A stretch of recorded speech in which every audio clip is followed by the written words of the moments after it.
So what's it like? You go receiver, and then you got Brad Birch, right? And he's a highly touted quarterback in Western Pennsylvania. And you got Jaquan Reynolds. He's a kid in that's 24 class. He got a few offers. What's it like playing with them guys? Because right now, now you got your 1-2-3 punch with you three. What's that like on that offense? Having Brad as a QB is it's like a blessing. He just puts the ball where it needs to be all the time. It's rarely he just throws a bad ball at all. Mm-hmm. And then Jaquan in the backfield, he opens everything up for you because of his running. All right, here we go. We back at Unrivaled podcast. We got Dallas Harper here, Gateway High School. Dallas, he's been coming on these last two games, been doing it on both sides of the ball, getting interceptions, scoring long TDs. I noticed a lot of things from his film last year. He would get a lot of separation from a lot of different defenders. I'm going to ask you a little bit about yourself. Where you from? I'm from Penn Hills. That's where I grew up at. You from Penn Hills? So what age did your dad start getting you involved in football? Because I know your dad's been real heavy in your recruitment and in your playing process. I started when I was 5, but I was just playing flag at that time. I didn't start tackle till I was 7. When I first started, I was on the line. I didn't even play any skill position or anything. So, yeah, they got me into it. I didn't even want to play at first. But okay. They kept having to force me to play, and then I started liking it.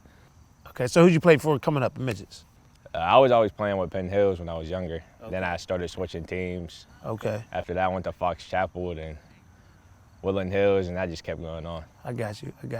So you started out at Penn Hills first and then transfer over?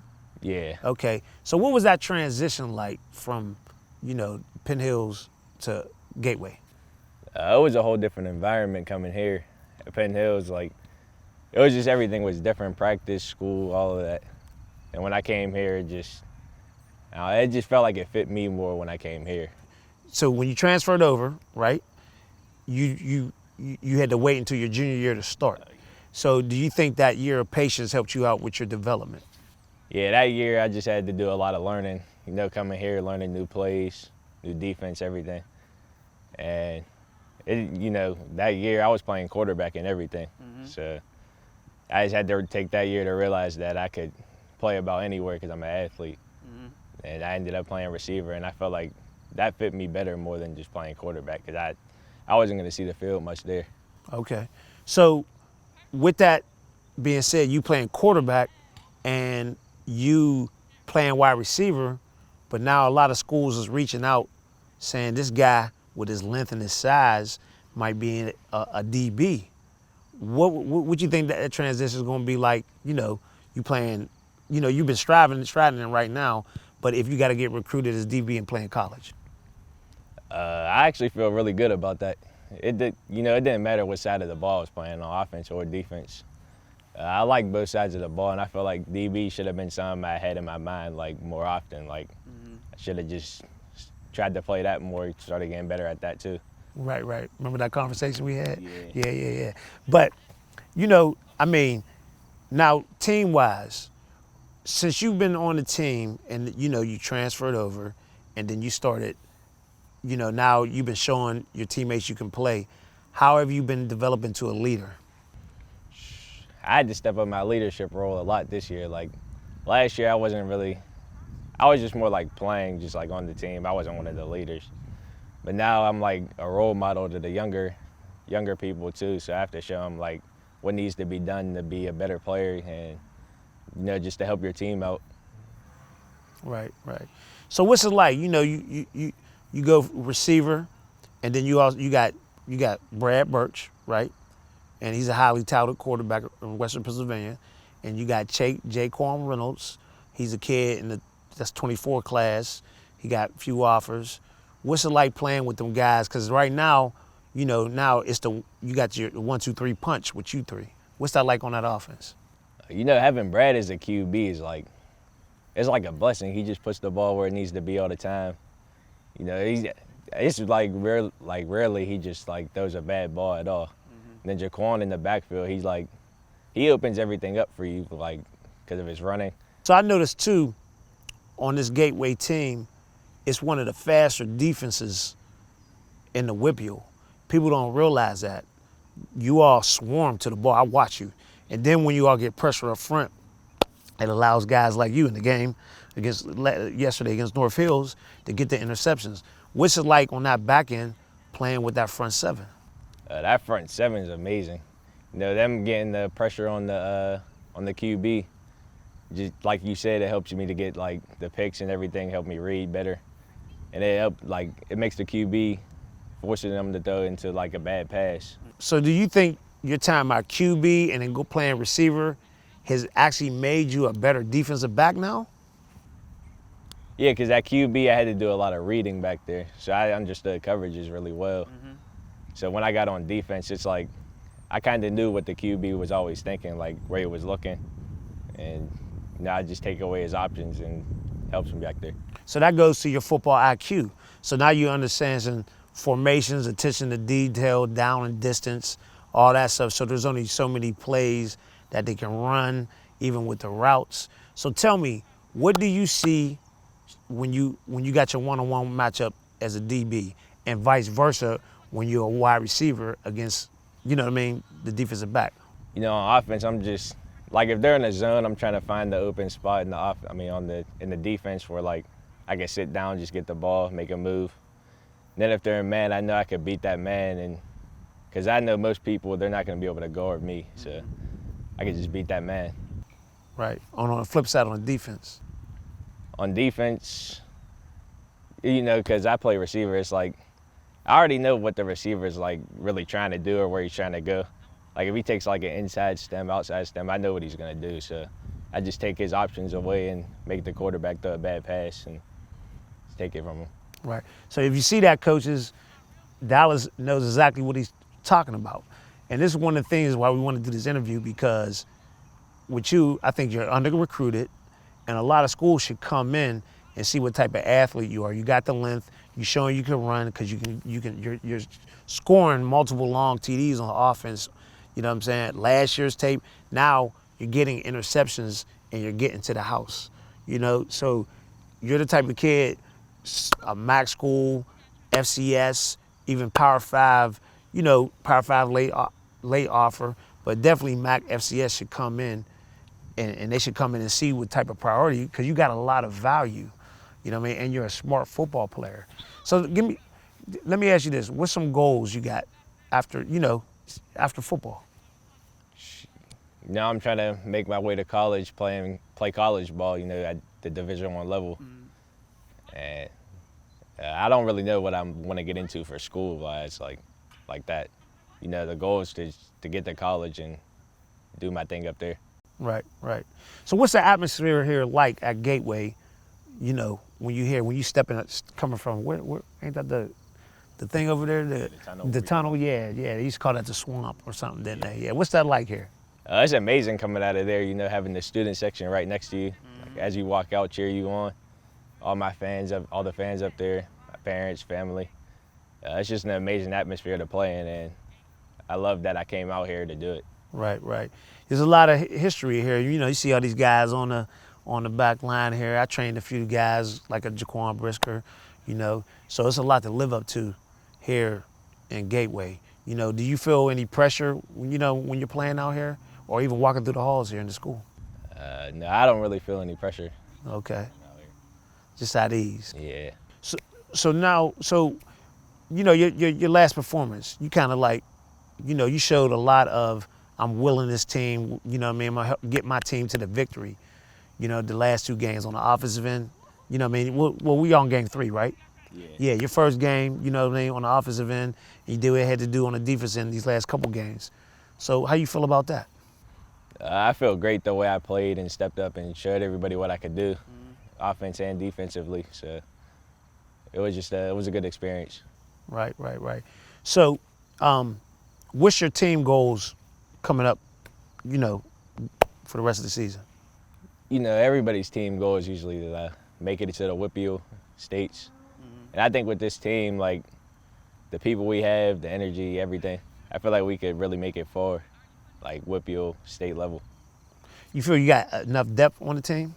Yeah, we have a lot of depth actually. So, you know, you got your team goal because you know what happens with the team. What happens is when you perform well as a team, then all the individual stuff comes. What's some of your individual goals going for the season? You know, one of the things you were talking about earlier, like leadership role, I feel like I've stepped up a lot for that, but I feel like I still got a lot more to do, work on. You know, just like be more of a vocal leader more than just lead by example. So I feel like that's one of the biggest things. Just work on my game, work hard every day coming out here, and yeah, that's it. Right. I noticed too when you would come down to training, you know you see a lot of these guys that come out there with all these offers, etc. But you welcome that. You showed a lot of determination, like you was leveling up. You know, you played with Tamir Robinson and different guys like that. You see Anthony Specker, whoever may be down there, and you was like, hey, I'm on this same level. And that's what I noticed about you. You want to level up, you know what I mean? And that, what the hard work you put in off the field, I'm seeing it on the field now, you know what I mean? Because it was like you was a little banged up before the season, you know what I mean? Now you got yourself together. All that work you putting in, it's showing, and now you're starting to separate yourself. What's it been like, you know, you could feel it.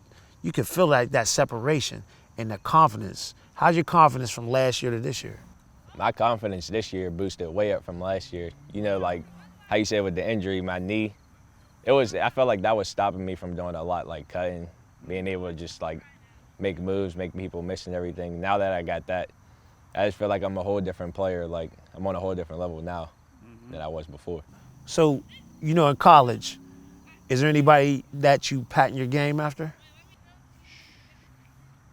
I have people like in the NFL. Okay, NFL, who, like who? Like, you know, I watch Stephon Diggs, Jerry Jeudy. Defensively, I really like Derwin James at safety. Okay. And their game, you know, I try to take a little bit from their game and put it into my game. What schools is starting to like take interest in you that you know of? Like, you know that you know of, yeah. A couple FCS schools, like, I don't think, FCS, MAC.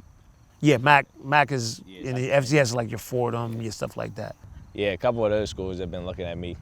Some reached out to me today telling me, like, I had a good game, I'm having a good season. Right. They just want to see more of my film. Right, that's all. Yeah, you about a game or two away from them pulling the trigger, and then the domino effect's gonna be happen. I know there's one thing that I do want to hit on too, in a person in your situation, because you don't have nothing right now, right? You don't have anything?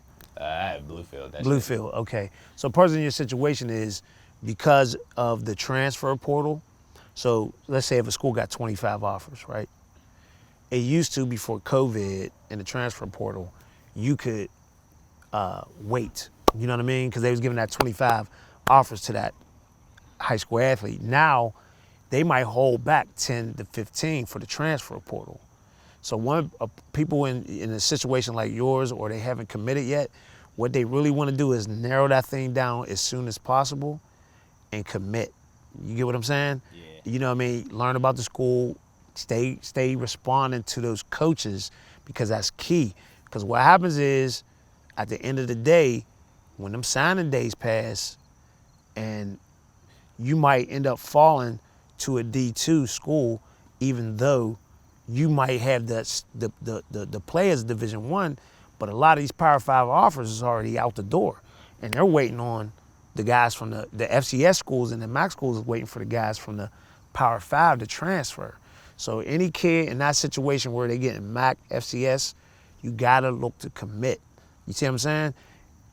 And now the pressure is not on, it's more on the high school student when they're in that situation, when they don't have that Power 5 offer. And, you know, you got to just figure it out, what school is best, what's the best fit, you know, visit that school. And for your situation, it's going to come fast. You see what I'm saying? Because you got to figure, you get it right out the season. We already in what? December, January. First signing day, what's that, December? Second one in February. You know what I mean?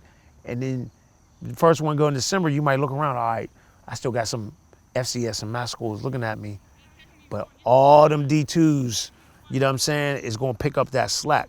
So now my point is, it don't matter where you go. If you're going to make it, you're going to make it. I got guys that train with me D2, Division III that's in the league. You see what I'm saying?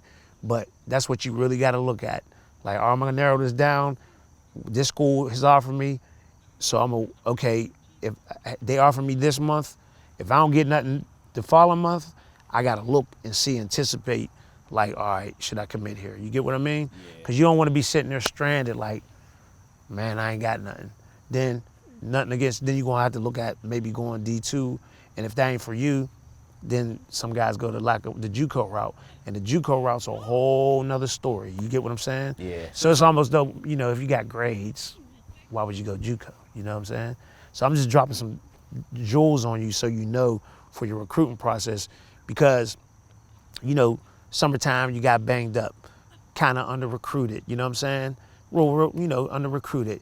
Your talents, you could play on that MAC FCS level, but due to the scholarship situation around the country, you might, you know what I'm saying, certain things might fall, or you might be pressured a certain way. You see what I'm saying? So I ain't never steered you wrong so far, have I? Nah, not yet. One thing about me, what I do, I tell the what? Tell the truth. All right. Yeah, I want to appreciate you, Dallas, man. You got a high ceiling kid right here. I mean, the ceiling's high. I know a lot of people, you know, you had to bide your time, but your ceiling's high. You got a lot more football to play. Sky's the limit for you, and you're going to earn what you deserve, man. I appreciate you for coming out. Appreciate you for bringing me here. Yep. That wasn't that long. I can flow with it, Dallas, you know what I mean? You know, I know you like, these just hit me with questions. I just come up with the top of my head.